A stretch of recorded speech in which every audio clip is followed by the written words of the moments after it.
पैदाइश कहाँ हुई और आप कहाँ पढ़े?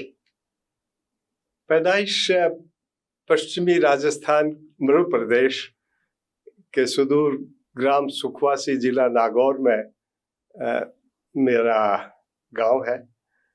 जन्म मेरे ननिहाल में हुआ। वो जैसलमेर जिले में टेपू गांव है और थार के बीचों बीच।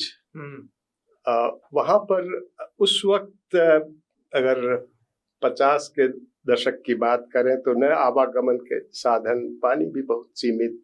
पानी तो अभी भी सीमित होगा। अब तो पानी वहां पे ग्राउंड वाटर आ गया है, फिर नहर आ गई है। अच्छा। हाँ, तो पहले से बेहतर, बहुत बेहतर है। अब तो वो हरा भरा प्रदेश हो गया। अगर रबी में जाए तो वहां पे आपको बहुत हरियाली दिखेगी।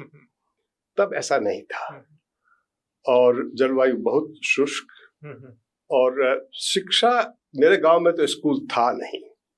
अच्छा। तो इसलिए ये तय हुआ कि मैं अपनी प्रारंभिक शिक्षा की शुरुआत ननिहाल से करूं। और ननिहाल में जो पाठशाला थी वो मेरे नाना जी के घर से करीब 7 किलोमीटर दूर थी। तो 5 वर्ष की वय में 6.5-7 किलोमीटर जाना और 7 किलोमीटर आना पद यात्रा। और गर्मी के दिनों में, गर्मी, सर्दी, बारिश तो वहाँ बहुत कम होती थी, लेकिन सर्दी भी कड़ाके की पड़ती। रेगिस्तान है साहब। हाँ, तो लेकिन किया।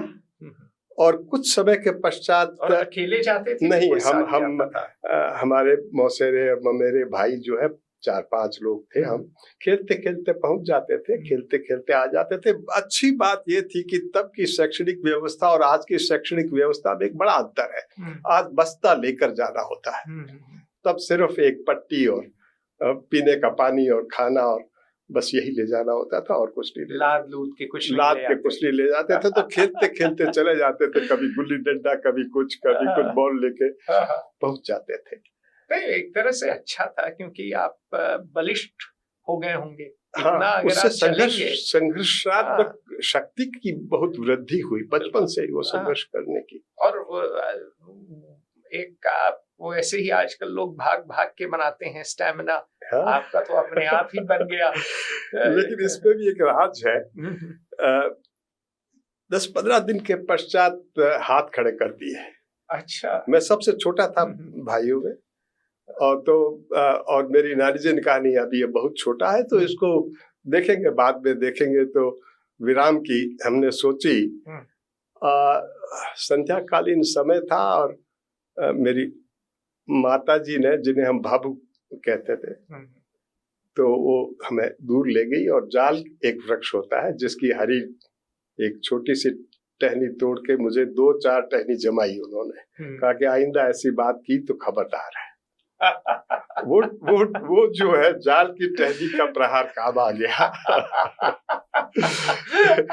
आजकल तो कोई हिम्मत नहीं करेगा अपने बच्चों को शहर में खासकर इस तरह पीटने की।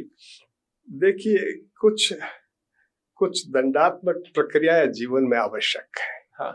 उससे अनुशासन आता है और भय भी जो है, चाहे पेरेंट्स का हो, चाहे मित्रों का हो, शिक्षकों का हो, मैं भय नहीं कहूँगा, उससे एक आदर भी, सम्मान भी पैदा होता है।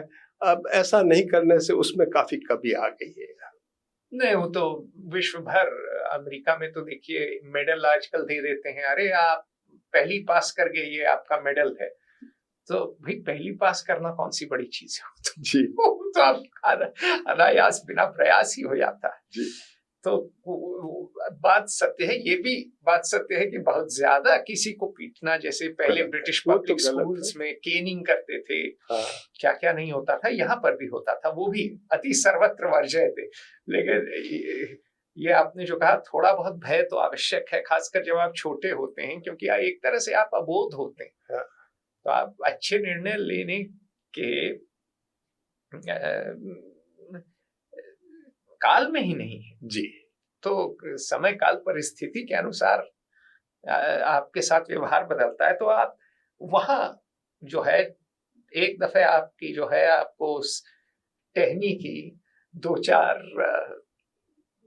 मार पड़ी तो उसके बाद आप स्कूल जाते रहे? उसके बाद जाते रहे, फिर मेरी मजा भी आने लगा होगा? मजा आने लगा, मजा आता था, दोस्त बन गए। और फिर जो है गांव में स्कूल खुल गया। अच्छा, वो तो कब खुला? वो जब मैं चौथी में आया। अच्छा, तो सब सरकारी स्कूल हो? सब सरकारी स्कूल थे, और वो चूंकि पहली बार खुला था तो भवन नहीं था, और खेजड़ी के 3 वृक्ष थे। हमारे एक चौधरी बाबा के गडाल कहते हैं हम, एक झोपड़ा टाइप जगह थी। तो एक अध्यापक थे, बीच में चारपाई पे बैठ जाते थे। पहली, दूसरी, तीसरी, चौथी, पांचवी तक ये पाठशाला थी, और पहली को कुछ टास्क देते थे, दूसरी को देते थे, ऐसे करके 5वीं हो गई। 5वीं में भवन बन गया था। फिर 5वीं होने के पश्चात अब प्रश्न आया कि अब कहाँ जाए। तो पास ही एक गांव है गोगेला, वहाँ, वो करीब 8 किलोमीटर दूर है।